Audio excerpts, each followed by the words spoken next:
Speaker, I wish to move under Rule 288 of the Rule of Procedures and Conduct of Business in the National Assembly 2007 that the requirements of Rule 290 of the said rules be dispensed with in order to allow the use of Chamber of the National Assembly on 31st March 2022 for the briefing to the Parliamentary Committee on National Security. अब मैं तहरीक Ivan के सामने पेश करता हूँ। सवाल ये कि पेश करदा तहरीक मंजूर की जाए। वो तमाम अराकीन जो तहरीक के हक में हाँ कहें, वो तमाम अराकीन जो इसके खिलाफ है ना कहें।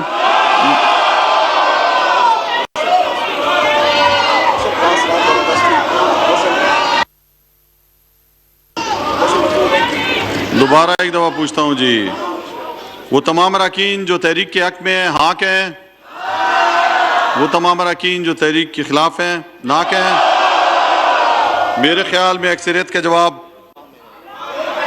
ना में है, लिहाजा तहरीक ना मंजूर की जाती है।